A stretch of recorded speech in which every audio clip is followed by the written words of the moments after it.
Patient তোমাকে call দিচ্ছে যে পেশেন্ট শকে বা পেশেন্ট শকে আছে, পেশেন্ট শ্বাসকষ্ট হচ্ছে, পেশেন্ট শকে আছে। এই পেশেন্ট গুলো ডিফারেন্সিয়াল ডায়াগনোসিস কি হইতে পারে?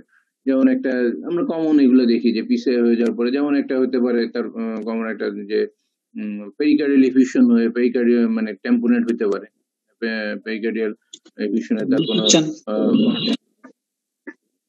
বলো ডিসেকশন বা পারফোরেশন হইতে পারে, coronary perforation or dissection during procedure, এটা একটা হইতে পারে, হয়ে পেরিকার্ডিয়াল এফিউশনের কার্ডিয়াক টেম্পোনেট হইতে পারে। অথবা আর কি হইতে পারে? স্টেন্ট থ্রম্বোসিস হয়ে failure, heart failure. Heart failure দরকার নাই তো, স্টেন্ট থ্রম্বোসিস হয়ে তো তার এমআই হয়ে, হ্যাঁ স্টেন্ট থ্রম্বোসিস হয়ে তার এমআই হয়ে তার শকে চলে যেতে পারে, এটা গুড। তাহলে একটা হইতে পারে পারফোরেশন হইতে পারে, আর একটা হইতে পারে স্টেন্ট থ্রম্বোসিস হইতে পারে। আর কি হতে পারে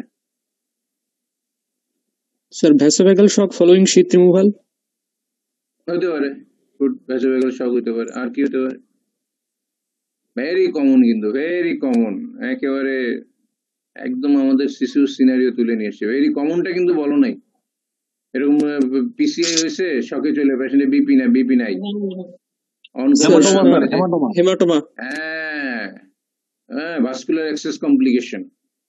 এই তিনটা জিনিস কিন্তু তোমার হাইলাইট করতে হবে এই ধরনের যদি কোশ্চেন আসে। হেমাটোমা প্রায় আমরা এই ধরনের পাই, যে হেমাটোমা হচ্ছে তার পেশেন্ট ব্লাড প্রেশার নাই, দেখা যায় পা ফুলে গেছে, হেমাটোমা। ভাস্কুলার অ্যাক্সেস কমপ্লিকেশন, এটা হেমাটোমা রেট্রোভেট্রাল হেমোরেজ হইতে পারে, ইঙ্গুইনাল হেমাটোমা হইতে পারে। তাহলে এই তিনটা জিনিস এখানে কি পয়েন্ট হিসেবে ডিফারেন্সিয়াল ডায়াগনোসিস হিসাবে লিখে তোমাকে এই পয়েন্ট গুলো হাইলাইটস করতে হবে। ইনভেস্টিগেশন করলে, ইকো করলে ওটা বোঝা যাবে। অ্যাকিউট স্টেন্ট থ্রম্বোসিস এর জন্য ইসিজি চেঞ্জ আসবে নতুন করে, যদি স্টেন্ট থ্রম্বোসিস হয় ইসিজি চেঞ্জ আসবে, এবং সেটা কনফার্ম করার জন্য তোমাকে রিএনজিওগ্রাম করতে হবে।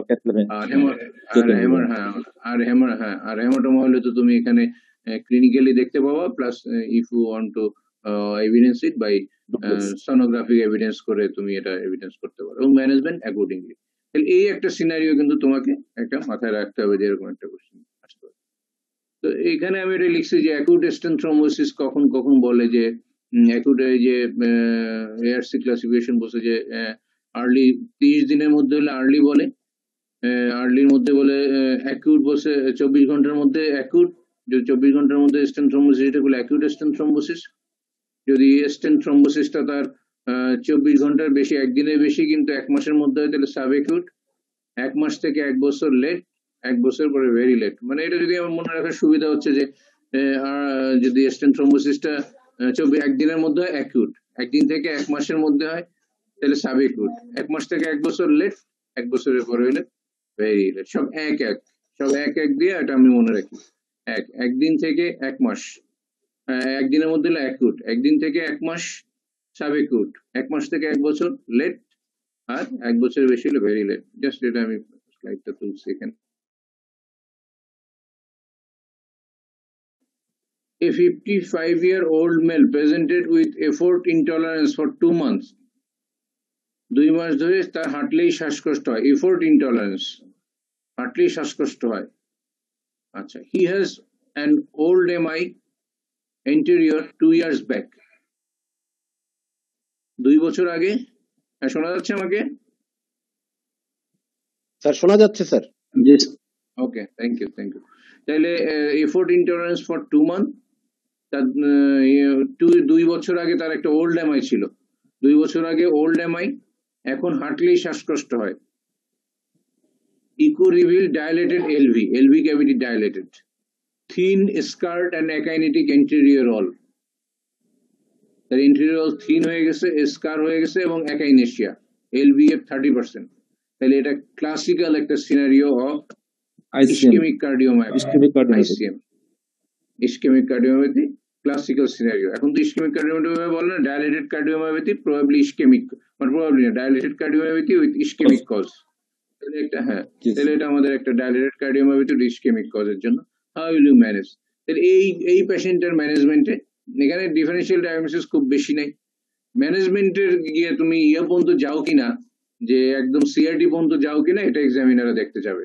Medical management, interventional management, device therapy, এখানে সিএটি পর্যন্ত যাও কিনা, যেহেতু ইসিজির কথা কিছু বলে নাই, তুমি ইসিজি ক্রাইটেরিয়া, ইসিজিতে তার যদি ওয়েট কমপ্লেক্স থাকে, তার যদি এলবিবি প্যাটার্ন থাকে, কিউআরএস ডিউরেশন হিসাব করে 2 বছর আগে যেহেতু এমআই হয়ে গেছে, এখন সে আইসিডির ব্যাপারে কি কি প্রোটোকল রয়েছে, সিআরটির ব্যাপারে কি কি প্রোটোকল, সেগুলো কিন্তু উল্লেখ করে দিতে হবে, along with the medical management in terms of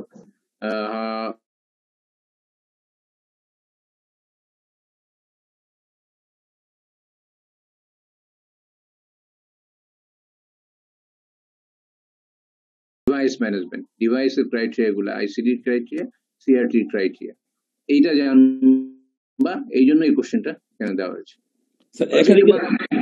sir এখানে তো আর কোনো ডিডি আসার কথা না স্যার, আর কোনো ডিডি আসবে না। এখানে এই কোশ্চেন দেওয়ার উদ্দেশ্য তো মানে যে মডারেশন করবে, যে যিনি মডারেশন করবেন তিনি কোশ্চেনটা দিবেনই, কোশ্চেনটা দিয়ে তার মার্কস ডিস্ট্রিবিউশন এটাই করবেন যে ডিডিতে কোনো মার্কস নাই, বা ডিডিতে একটা এই ডিডিটা লিখলেই সে আর লিখুক না লিখুক সে ডিডির ফুল মার্কস পেয়ে যাবে।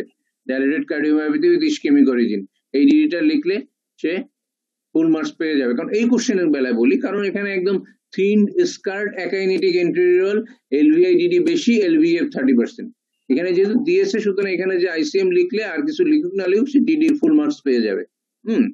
এটা একটা এই কোশ্চেনের ব্যাপারে। কিন্তু এখানে যদি উল্লেখ করতে যে না তার স্কারিং হয় নাই, থিন হয় নাই, তাহলে সে অন্যান্য কার্ডিওমায়োপ্যাথির কজগুলা চলে আসবে।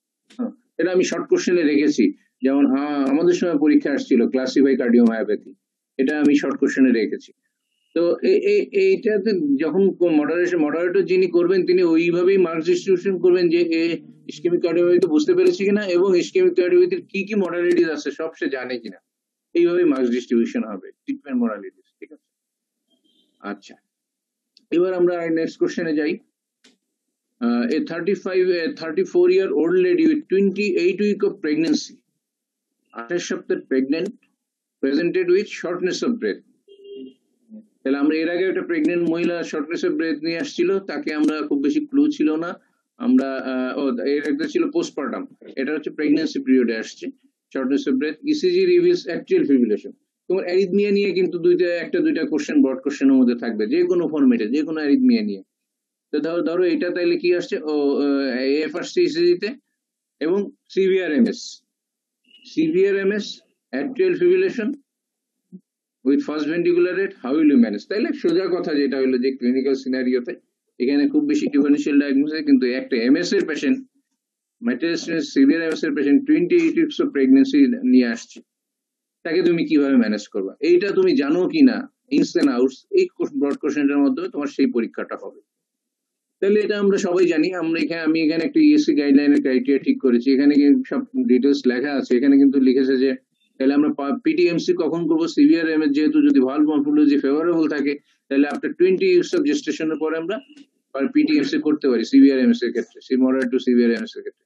It should only be considered in women যাদের এনআই হয়েছে ক্লাস 3-4। এই মহিলা যে আমরা যে কোশ্চেনটা উল্লেখ করেছি উনি শর্টনেস অফ ব্রেস্ট নিয়ে আসছে, সুতরাং সে এনআই হয়েছে ক্লাস 4 এ আসছে, অথবা তার এনআইএস ক্লাস যদি 4 না থাকে, অথবা পালমোনারি আর্টারি প্রেসার যদি 50 মিলিমিটার মার্কারি বেশি থাকে at echocardiography despite optimal medical management in the absence of contraindication, মানে valve morphology যদি ফেভারেবল থাকে and if the patient characteristics are suitable, মানে একই কথা valve morphology ফেভারেবল, তাহলে এই পেশেন্টের 20 উইকস এর পরে আমরা পিটিএমসি করতে পারি। কিন্তু পিটিএমসি করার জন্য আমাদের কিছু, it should be performed by an experienced operator, abdominal lead shielding is recommended, abdominal lead shield দিতে হবে, এবং radiation dose should be minimised by keeping screening time as short as possible. তাহলে আমরা এই প্রোটোকল বা এই কশনস গুলো নিয়ে 20 উইকস এর পরে যদি symptomatic, specially NH class 3-4 symptom থাকে, মডারেট টু সিভিয়ার এমএস থাকে, অথবা সিমটম না থাকে, পালমোনারি প্রেসার যদি 50 মিলিমিটার মার্কারি বেশি থাকে, তাহলে আমরা 20 উইকস এর পরে পিটিএমসি আমরা করতে পারি। তাহলে এই পেশেন্টের manage along with medical treatment আমরা পিটিএমসি করতে পারি। এইটাই জানার জন্য আমরা এবং যেহেতু অ্যাট্রিয়াল ফিব্রিলেশন আছে, অ্যাট্রিয়াল ফিব্রিলেশনের জন্য atrial fibrillation is not a contraindicated in PTMC. Atrial ফিব্রিলেশনের জন্য আমরা মেডিকেশন, যেটা অ্যাট্রিয়াল ফিব্রিলেশনের ক্রাইটেরিয়া অনুযায়ী আমরা অ্যান্টিকোগুলেন্ট এবং বিটা ব্লকার আমরা দিতে পারি, রেট কন্ট্রোল অ্যান্ড অ্যান্টিকোয়াগুলেশন। তাহলে আমরা নেক্সট কোশ্চেনে চলে যাই।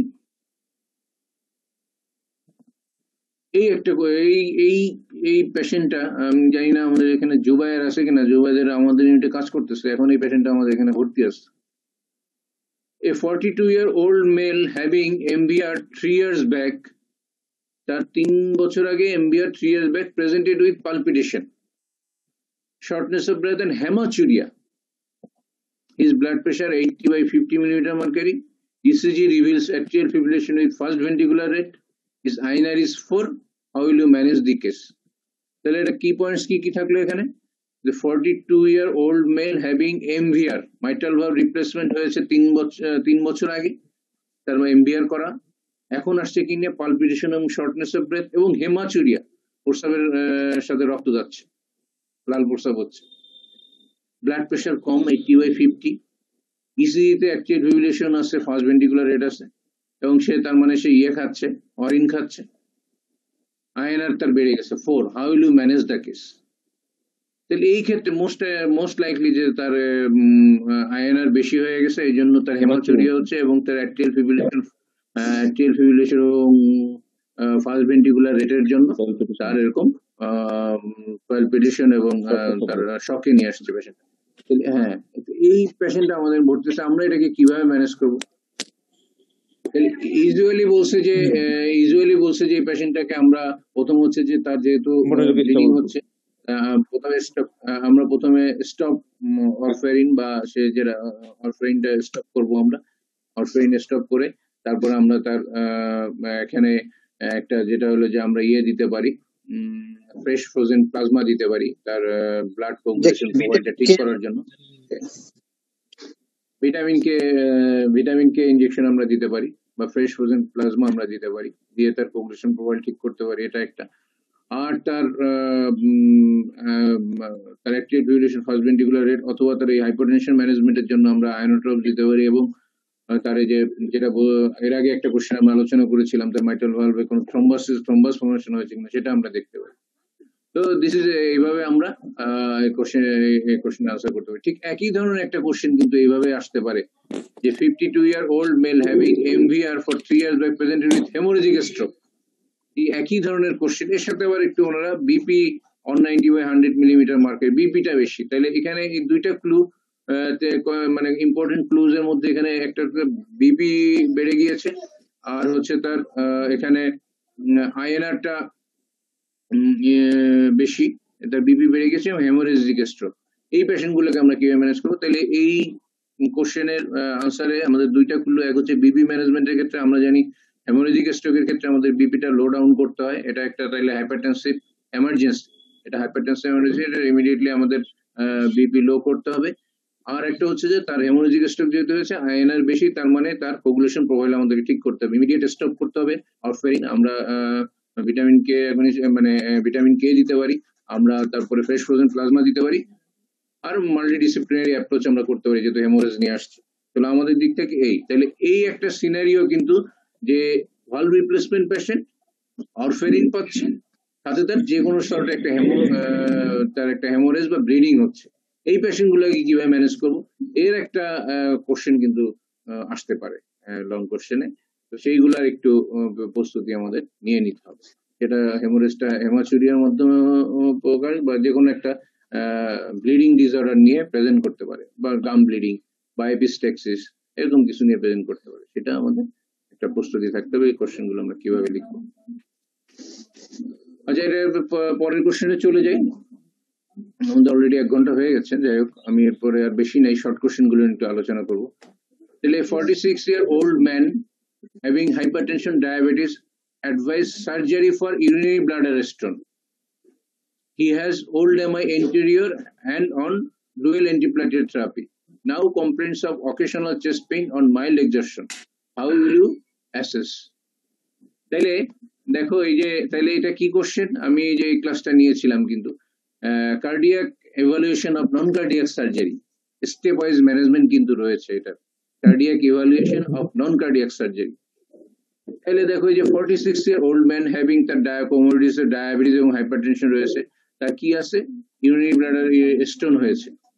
এখন এই ইউরোলজিস্ট তোমার কাছে রেফার করেছে যে তার একটা ওল্ড এমআই ইন্টারভিউ আছে, সে ক্লপিডেজ বা খাচ্ছে, ডিএপিটি খাচ্ছে সে।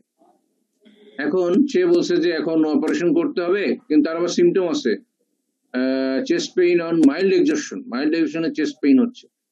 হ্যাঁ, ওল্ড এম আবার মাইল্ড এক্সজশনে চেস্ট পেইন, আবার ইউরিনারি ব্লাডার স্টোন, ইউরোলজিস্টের কাছে গেছে, অপারেশন করবে, তোমার কাছে রেফার করছে, তুমি কি করবে? তাহলে কি পয়েন্ট গুলো কি কি আমরা আবার বলি,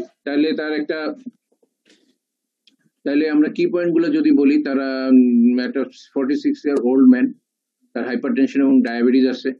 সার্জিক্যাল কন্ডিশনটা কি? Urinary bladder stone. আমাদের কার্ডিয়াক কন্ডিশন কি? Cardiac condition old MI interior আছে, ডুয়াল অ্যান্টিপ্লেটলেট। এখন আবার প্রেজেন্ট সিমটম কি আছে তার? মাইল্ড এক্সজশনে চেস্ট পেইন হচ্ছে। তাহলে এই বিবেচনায় যে আমরা সেই ক্লাসটার কথা চিন্তা করি, আমরা যে step wise management of cardiac evaluation of non cardiac surgery, যে স্টেপ গুলো আমরা জানতাম, সেই স্টেপ গুলো আমরা চিন্তা করি আমরা কিভাবে অ্যাপ্রোচ করব। এই কোশ্চেনটা কিন্তু এইভাবে না দিয়ে ওভাবেও দিতে পারে যে how will you evaluate a patient, how will you evaluate cardiac evaluation, how will you do a cardiac evaluation of a patient who have a who are supposed to have a non cardiac surgery, এভাবেও দিতে পারে। তখন তুমি step গুলা লিখতে হবে। এই যে আমরা স্টেপ গুলা যে বলেছিলাম, যে প্রথমে আমার বিবেচনা করতে হবে সার্জারিটা কি আর্জেন্ট কিনা, একদম লাগবে কিনা এখনই করা। Urinary bladder stone urgent surgery না, সুতরাং সে স্টেপ 1 এ থাকবে না। তারপর আমার দেখতে হবে অ্যাক্টিভ আর আনস্টেবল কার্ডিয়াক কন্ডিশন কিনা, যে এসিএস আছে কিনা, এসিএস অ্যাকুট করোনারি সিনড্রোম আছে কিনা। অ্যাক্টিভ আর আনস্টেবল কার্ডিয়াক কন্ডিশনের মধ্যে কয়েকটা জিনিস আছে, হ্যাঁ, যে এই যে অ্যাক্টিভ আর আনস্টেবল কন্ডিশনে এসিএস থাকতে হবে, আনস্টেবল এনজাইনার ACS patient, acute heart failure, significant cardiac arrhythmia, symptomatic valvular heart disease, recent myocardial infraction.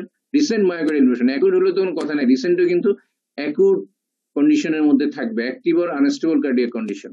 এই যে পয়েন্ট গুলো, এই 5টা পয়েন্ট হচ্ছে অ্যাক্টিভ আর আনস্টেবল কার্ডিয়াক। যে কোনো আমার যদি আমি কার্ডিয়াক ইভ্যালুয়েশন করতে যাই, নন কার্ডিয়াক পেশেন্ট, সে গল ব্লাডারের পেশেন্ট, পিত্তথলির পেশেন্ট, তার একটু কার্ডিয়াক সিমটম আছে, সার্জন তোমার কাছে পাঠাইলো, প্রথম তাহলে স্টেপ 1 এ দেখবা যে তুমি আর্জেন্ট সার্জারি লাগবে কিনা, gall bladder stone urgent surgery লাগবে না। তারপর দেখবো যে অ্যাক্টিভ আর আনস্টেবল কার্ডিয়াক কন্ডিশন আছে কিনা। অ্যাক্টিভ আর আনস্টেবল কার্ডিয়াক কন্ডিশন কি এই কটা, এসিএস আছে কিনা, অ্যাকুট হার্ট ফেলিওর আছে কিনা, সিগনিফিকেন্ট কার্ডিয়াক অ্যারিথমিয়া আছে কিনা, দুই একটা পিভিসি আছে, এটা ইম্পর্টেন্ট না, significant cardiac arrhythmia, symptomatic valvular heart disease আছে কিনা, ভালভুলার ডিজিজ থাকতে পারে, সিম্পটোমেটিক কিনা সে valvular disease, recent myocardial infarction, recent MI আছে কিনা, বা রেসিডুয়াল মায়োকার্ডিয়াল ইসকেমিয়া আছে কিনা। এই পয়েন্ট গুলো যদি থাকে তাহলে অ্যাক্টিভ আর আনস্টেবল কার্ডিয়াক কন্ডিশন, এগুলো স্টেপ 2। তাহলে আবার স্টেপ ওয়াইজ আসি, আর্জেন্ট সার্জারিকে সার্জিক্যাল প্রসিডিউরটা আর্জেন্ট কিনা, অথবা কার্ডিয়াক কন্ডিশনটা কি আনস্টেবল কিনা।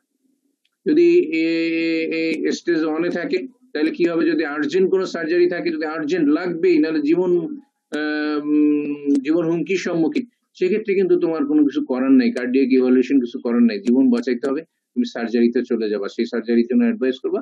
রাদার কার্ডিওলজিস্ট কি করতে পারে, সার্জিক্যাল পিরিয়ডে তার বিভিন্ন ইভেন্ট হলে সেগুলোর জন্য ট্যাকেল দিতে পারে, কিন্তু আর্জেন্ট যদি সার্জিক্যাল প্রসিডিউর হয় তাহলে কিন্তু তার সার্জারি করতে হবে। আমি কিন্তু আমার কোশ্চেনের আনসার বলছি না, এমনি স্টেপ ওয়াইজ ম্যানেজমেন্টটা আবার একটু রিক্যাপিচুলেট করছি। এরপর যদি আর্জেন্ট সার্জিক্যাল কন্ডিশন না থাকে তাহলে যেটা করতে হবে, আর্জেন্ট সার্জিক্যাল কন্ডিশন, তাহলে দেখতে হবে যে আমার কার্ডিয়াক কন্ডিশনটা আনস্টেবল কিনা। যদি কার্ডিয়াক কন্ডিশন আনস্টেবল থাকে তাহলে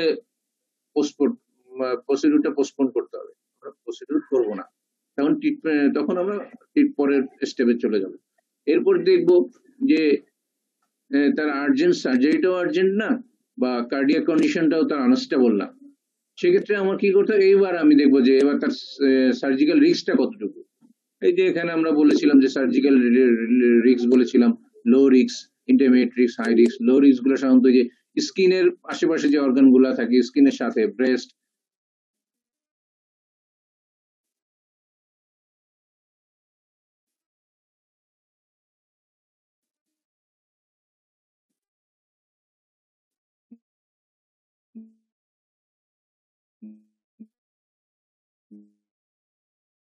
দেন ইয়েস করে দিব, সার্জারি করা যাবে। শুধু আইএসডি থাকলে বিটা ব্লকার দিতে হবে, হার্ট ফেলিওর থাকে বা এলভি সিস্টেমিক স্ট্রোক থাকে এসি ইনহিবিটর দিতে হবে। এই patient undergoing vascular surgery initial therapy should be consider. তাহলে আমরা যদি লো রিস্ক সার্জিক্যাল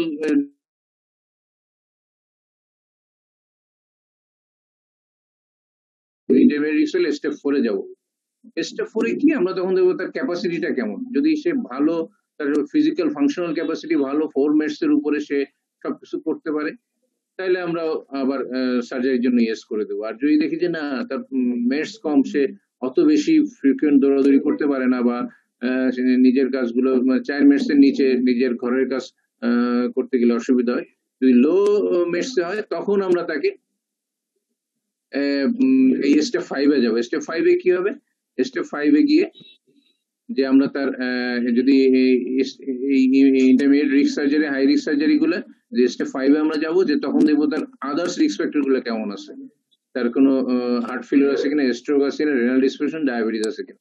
যদি এগুলা থাকে তাহলে তার, যদি 2 এর কম থাকে তাহলে ইকো করেই আমরা সার্জারির জন্য ফিট করে দেবো। যদি 2 এর বেশি থাকে তখন আমরা তাকে স্ট্রেস টেস্ট করাবো। স্ট্রেস টেস্ট করে এক্সটেন্সিভ ইসকেমিয়া থাকে, যদি এক্সটেন্সিভ ইসকেমিয়া না থাকে সার্জারির জন্য বলবো, আর এক্সটেন্সিভ ইসকেমিয়া না থাকে তখন আমরা চিন্তা করবো যে তার রিভাস্কুলেশন করবো।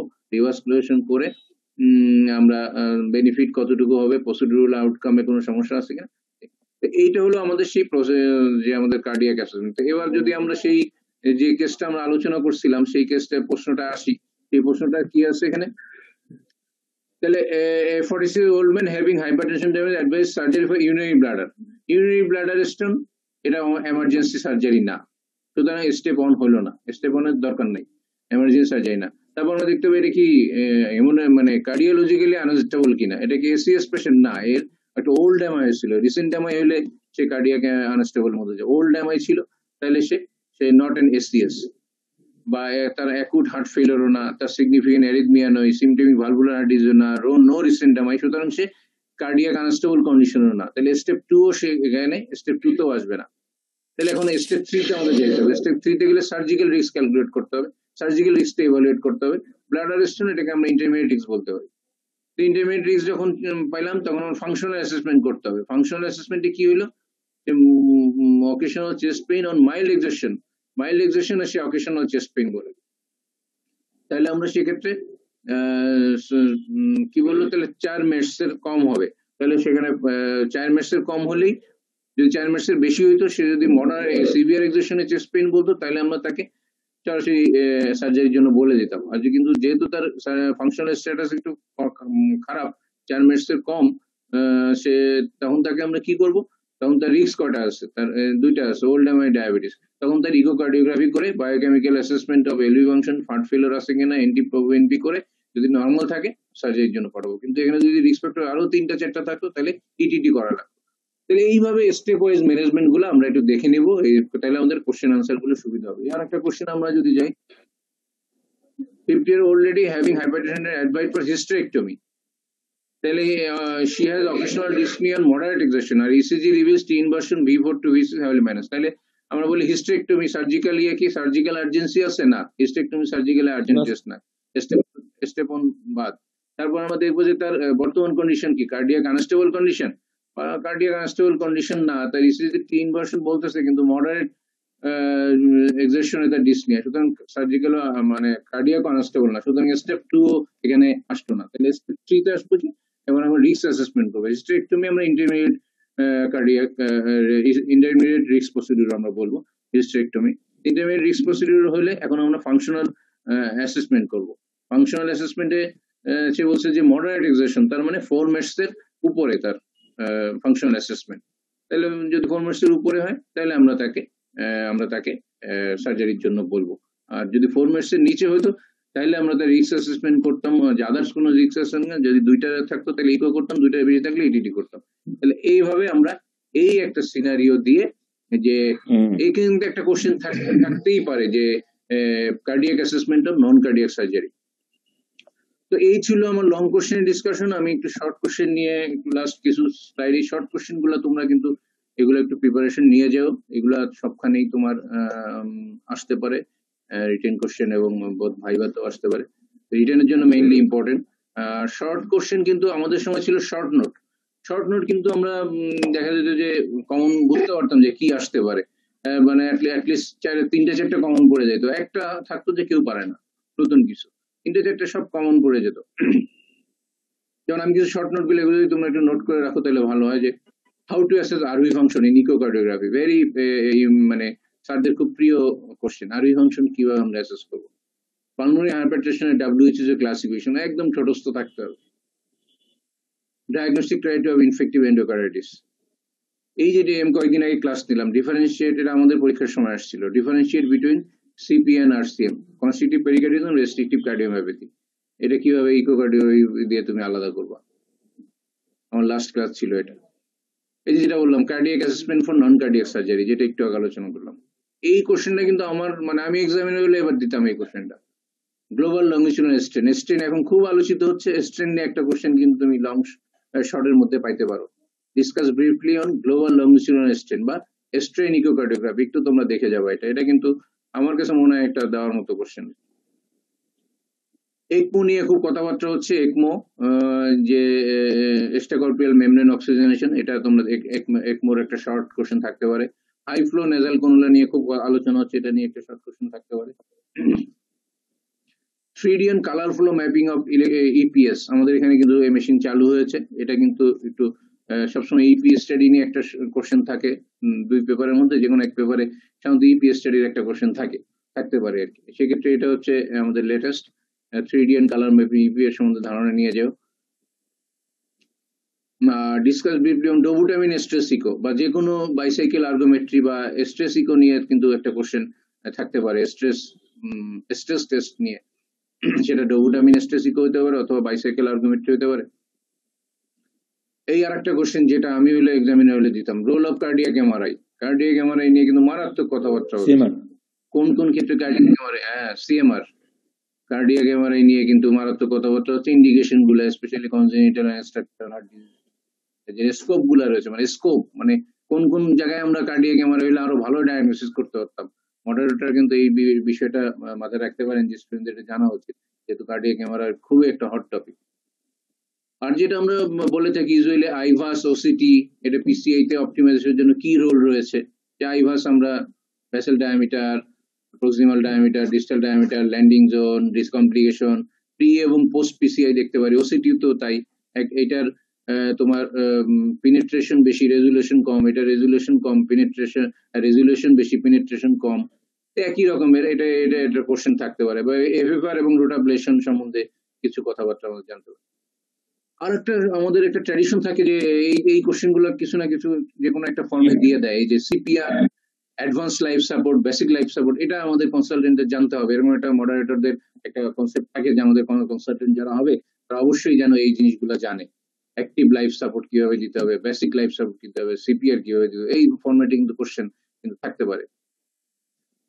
Primary angioplasty, pharmaco invasive therapy সম্বন্ধে দেখতে পারে। নোয়াক এবং ভিকে, এই যে মানে সাম্প্রতিককালের, বা সাম্প্রতিক বলবো না, মানে ইদানিং কালের আলোচনার বিষয়বস্তু, যে নোয়াক এবং ভিকে, এই কোনটা কিডনি ফ্রেন্ডলি, কখন ইন্ডিকেশন, যেমন নোয়াকের এখন সব পর্যন্তই নোয়াকের ইন্ডিকেশন আসছে except moderate to severe MS, moderate to severe MS ছাড়া সব valvular disease with atrial fibrillation and all non valvular atrial fibrillation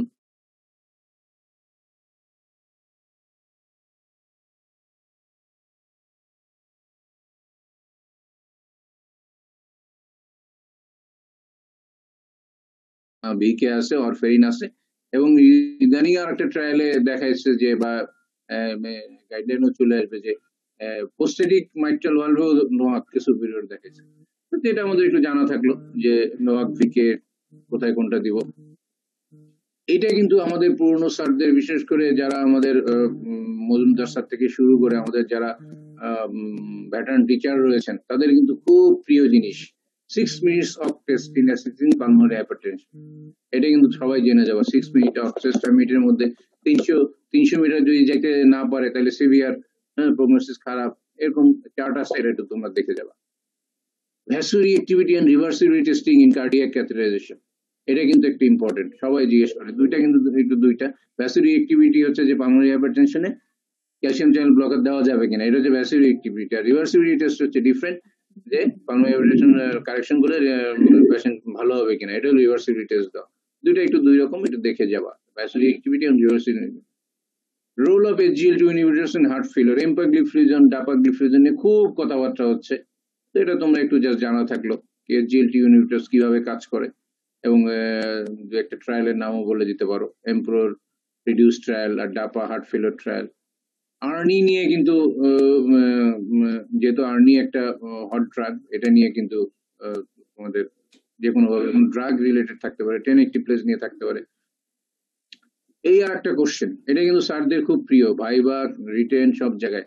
cause of sudden cardiac arrest, এর সাথে পালসলেস ভিটি বা বুরগাডা সিনড্রোম বা টর্সিডিস ডিপোজিটিস নিয়ে যে কোনো একবারে শর্ট কোশ্চেন আসতে পারে। এই ঠিক একই রকম, এই যে যেমন আরেকটা বললাম ALS, BLS, CPR, cardiac arrest আর অবস্ট্রাকটিভ স্লিপ অ্যাপনিয়া, এইগুলো স্যারদের খুব প্রিয় বিষয়। আমাদের সময় এই কোশ্চেনটা আসছিল ভেন্টিকুলার অ্যাসিস্টেড ডিভাইস বা ইম্প্যালা, এগুলো নিয়ে এটা একটু জেনে রাখতে পারো। আর এটা তো কমন কোশ্চেন, যেটা আমি বললাম পিপিএম এর ইন্ডিকেশন সবাইকে জানতে হবে, আইসিডি-সিআরটি ইন্ডিকেশন, পেসমেকার সিনড্রোম কি, ক্রনিক করোনারি সিনড্রোম যেহেতু নতুন একটা টার্ম, এই সম্বন্ধে একটা শর্ট কোশ্চেন আসতে পারে, এটা জেনে রাখা।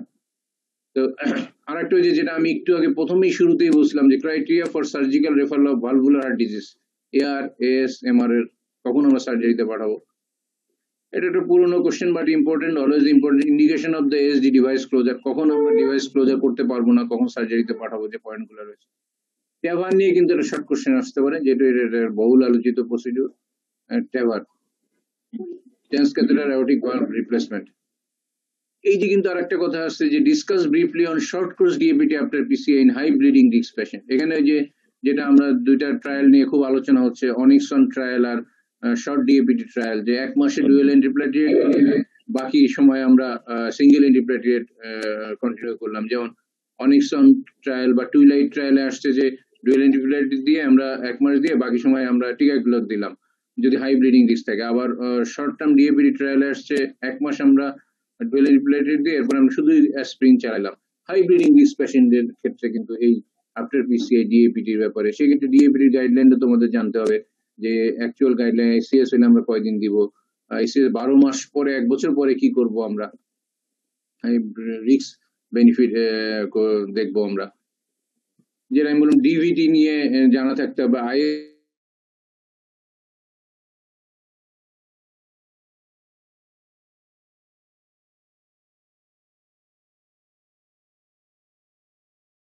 ARVD, arrhythmogenic right ventricular dysplasia, এই দুটো ইকো টার্ম, এলভিতে নন কম্পাকশন আর right ventricular arrhythmogenic right ventricular dysplasia, এটা স্যারদের খুব প্রিয় ছিল। আদার দেন হার্ট এই যে aortic dissection, abdominal aortic aneurysm, এটা কিন্তু যে কোনো ভাবে স্যাররা চাইবে যে অ্যাকুট চেস্ট পেইন দিয়ে, সিভিয়ার চেস্ট পেইন দিয়ে কিন্তু এই এটা ডিডি হিসাবে কিন্তু স্যাররা কোনোভাবে জানতে চাইবে যে অ্যাওর্টিক ডিসেকশনটা তুমি অ্যাকুট এমআই থেকে আলাদা করতে পারো কিনা, টিয়ারিং চেস্ট পেইন থাকবে, হ্যাঁ, যেটা তুমি আলাদা করতে পারো কিনা অ্যাওর্টিক ডিসেকশন, এবং সাথে abdominal aortic aneurysm, coarctation of the মানে peripheral arterial other than cardiac আর ভাস্কুলার, এগুলো কিন্তু hot topic. Abdominal aortic aneurysm, coarctation of the aorta, কখন সার্জারি করবা 6 মিলিমিটারের বেশি হলে, এটা কিন্তু স্যারদের একটা প্রিয় টপিক ছিল। টপ আর DRV difference, echocardiographic differentiation, hypokalaemia, hyperkalaemia ECG evidence, এটা তো সবার জানতে হবে। তারপরে যে কখন আমরা আয়োনোট্রপস এর মধ্যে কখন আমরা নরঅ্যাড্রেনালিন দিব, আর কখন আমরা ডোপামিন দিব, কখন ডোপামিন দিব। তো নরঅ্যাড্রেনালিন আমরা খুব সিভিয়ার শকে নরঅ্যাড্রেনালিন দিয়ে শুরু করি, যদি এর সাথে তার রাইট ভেন্ট্রিকুলার প্রেসার ওভারলোড থাকে, পালমোনারি হাইপারটেনশন বা এ ধরনের থাকে, তাহলে dopamine choice, otherwise dopamine choice. এগুলো একটু যে কোনটাতে হার্ট রেট বেশি করে, নরঅ্যাড্রেনালিন হার্ট রেট বেশি করে। এই আর একটা কোশ্চেন কিন্তু এটা শর্ট হিসাবে আসতে পারে, যেটা কোনো পেশেন্ট হাই ইন্টেন্সিটি স্ট্যাটিন পাচ্ছে, how will you manage a patient with raised liver enzyme getting indicated high intensity statin.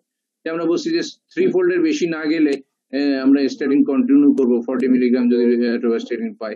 যদি লিভার এনজাইম তোমার এসজিবিডি যদি 3 ফোল্ডের বেশি না যায়, 3 ফোল্ডের বেশি হলে আমরা স্টপ করবো, 4 to 6 উইকস পরে আমরা বন্ধ করবো, 4 to 6 উইকস পরে আমরা রিঅ্যাসেস করবো। যদি নর্মাল হয় তখন আবার আমরা লো ডোজে বা অন্য আর একটা স্ট্যাটিন আমরা চালু করবো।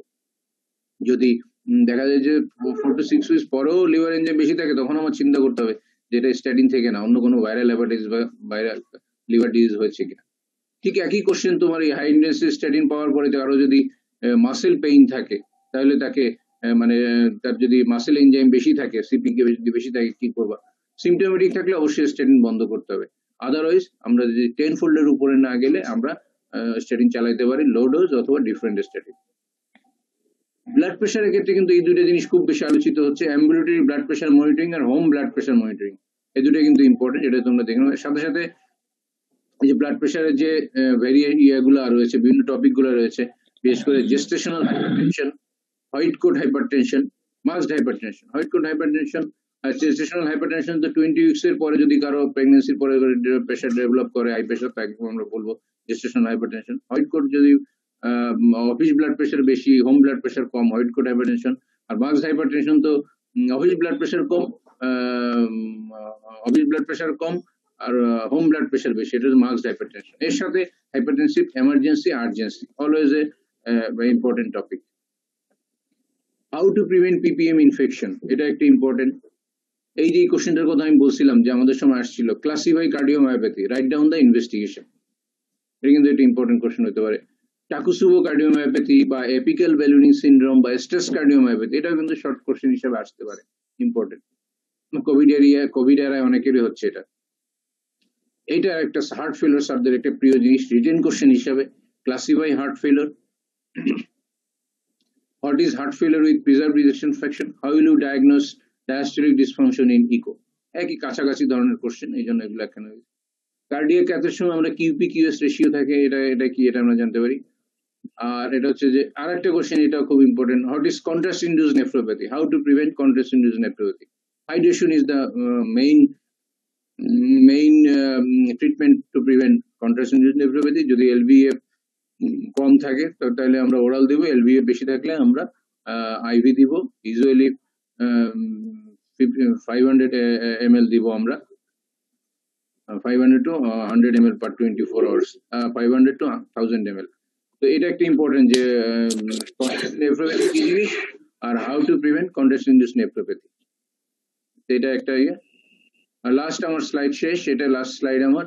এই যে যেটা আমি বলছিলাম যে management of STM in suspected Covid case, তো এই শর্ট কোশ্চেন গুলো, এগুলা থেকে এগুলোর উপর জোর দিব। আর প্রিভিয়াস ইয়ারের কোশ্চেন গুলো একটু সলভ করে গেলে ভালো হয়।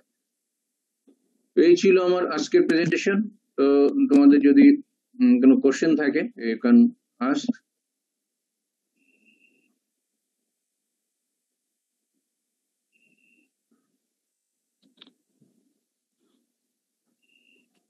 স্যার অনেক সুন্দর ব্রড কোশ্চেন আমরা সুন্দরভাবে করতে পারছি, এবং আমরা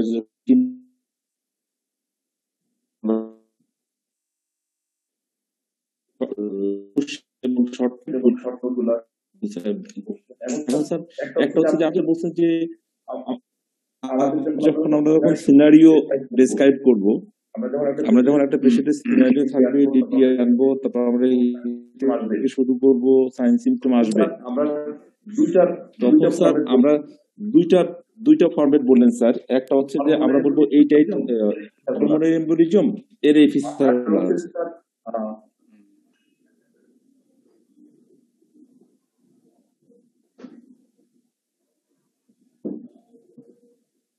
পজিশন নেটে মনে ডিস্টার্ব করতেছে। ও স্যার পীযূষ, হ্যাঁ বলো, ওই যে যেটা বলতেছিলা। হ্যাঁ, না অসুবিধা নেই, বলো। ওইটুকু বুঝছি যে এখন মানে তুমি দুইটা ওয়েতে ব্রড কোশ্চেন লেখা যায় আর কি। এখন বলো তারপরে কোশ্চেনটা কি, মানে কোশ্চেন কোনটা জানতে চাচ্ছি।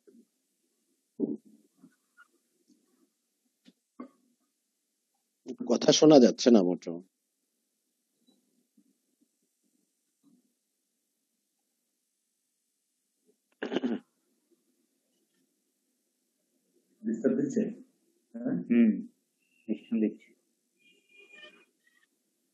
এখন ঠিক আছে, এখন বলো পীযূষ।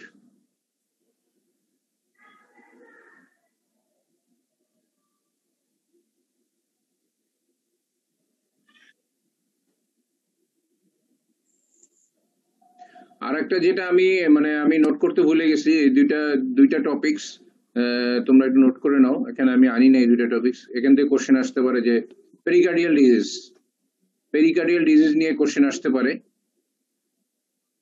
কার্ডিয়াক টেম্পোনেট থেকে শুরু করে পেরিকার্ডিয়াল ডিজিজ। আর একটা হচ্ছে কার্ডিয়াক টিউমার, মানে এগুলো হচ্ছে তোমার রিটেনের কোশ্চেনের মধ্যে আসে। Cardiac tumour, what are the types of cardiac tumour বা অ্যাট্রিয়াল মিক্সোমা। কার্ডিয়াক টিউমার নিয়ে কিন্তু একটা রিটেনের কোশ্চেন আসতে পারে, কারণ এগুলো ভাইভাতে বা লং কেস শর্ট কেসে বেশি আলোচনার সুযোগ নেই। Cardiac tumour and pericardial disease, এই দুটো টপিকস তোমরা একটু দেখে যাবা।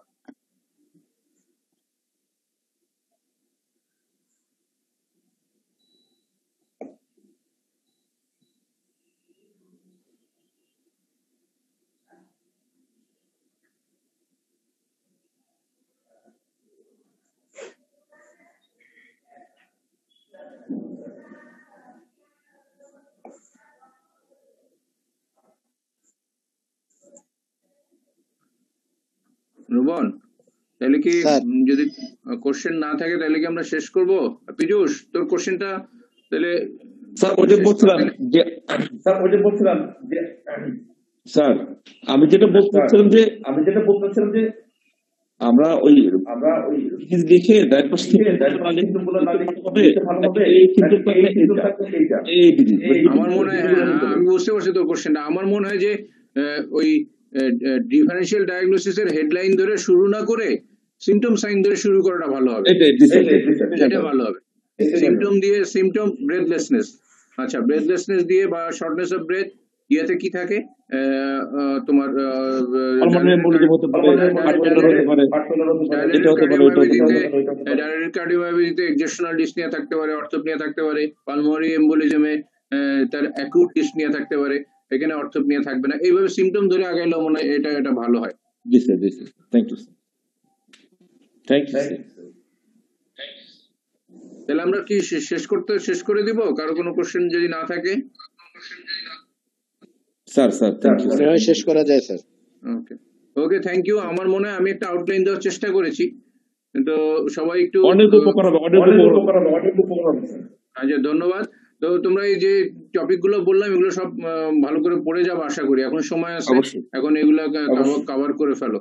তো বেস্ট অফ লাক, সবার জন্য দোয়া রইলো, আমার জন্য দোয়া করবা। ধন্যবাদ, আসসালামু আলাইকুম। Thank you sir.